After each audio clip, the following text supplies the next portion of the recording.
Hello, brothers and sisters. This is Lisa, and I'm here to share a devotional and a word by Oswald Chambers. The first one, it's titled An Eternal Marriage. An amazing fact.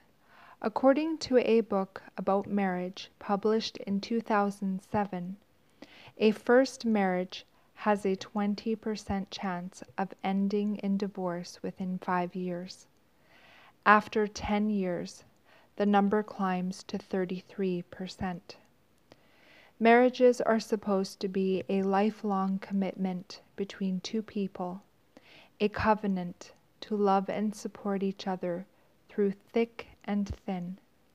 But divorce all too often preempts these promises from being fulfilled.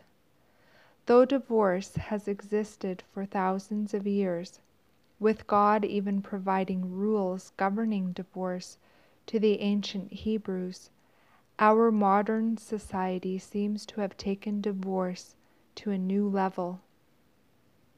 Some statistics suggest that as many as half of all marriages in the United States end in divorce.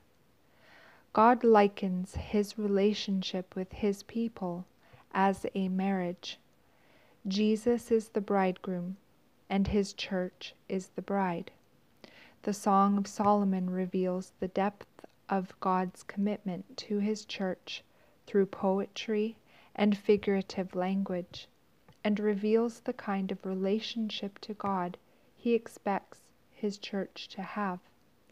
The female figure in the story represents the church, and she states plainly, "I am my beloved's, and his desire is toward me."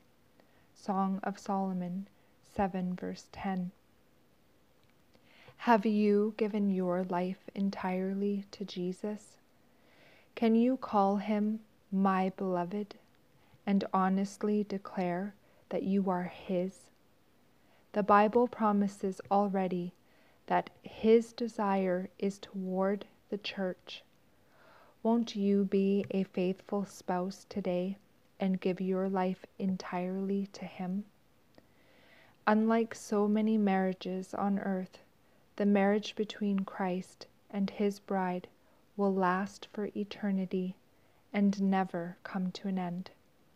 His atonement on the cross provided the means for this marriage to occur, and he invites you today to participate in this divine union.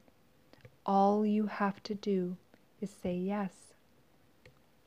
Husbands, love your wives, even as Christ also loved the church and gave himself for it. Ephesians 5, verse 25. And that's the end of the devotional. And the word by Oswald Chambers is titled, The Patience to Wait for the Vision. Though it tarries, wait for it. Habakkuk 2 verse 3. Patience is not the same as indifference. Patience conveys the idea of someone who is tremendously strong and able to withstand all assaults. Having the vision of God is the source of patience because it gives us God's true and proper inspiration. Moses endured not because of his devotion to his principles of what was right, nor because of his sense of duty to God, but because he had a vision of God.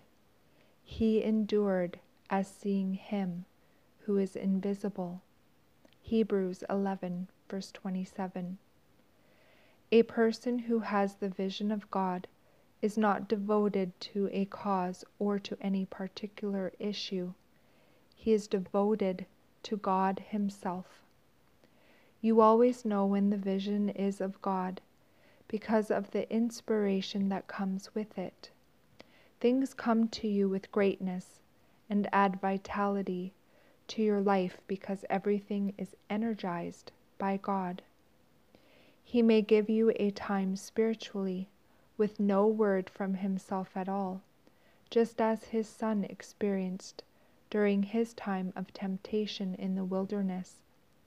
When God does that, simply endure, and the power to endure will be there because you see God. Though it tarries, wait for it. The proof that we have the vision is that we are reaching out for more than we have already grasped. It is a bad thing to be satisfied spiritually. The psalmist said, "What shall I render to the Lord? I will take up the cup of salvation." Psalm 116, verses 12 and 13. We are apt to look for satisfaction within ourselves and say, "Now I've got it. Now I'm completely sanctified. Now I can endure." Instantly, we are on the road to ruin. Our reach must exceed our grasp. Paul said, "Not that I have already attained, or am already perfected, but I press on." Philippians 3, verse 12. If we have only what we have experienced, we have nothing. But if we have the inspiration of the vision of God, we have more than we can experience. Beware of the danger of spiritual relaxation. And that's the end of this devotional and word by Oswald Chambers. I pray you all have a beautiful day in the Lord. God bless each and every one of you. And I will see you either next video or in the air. Bye-bye.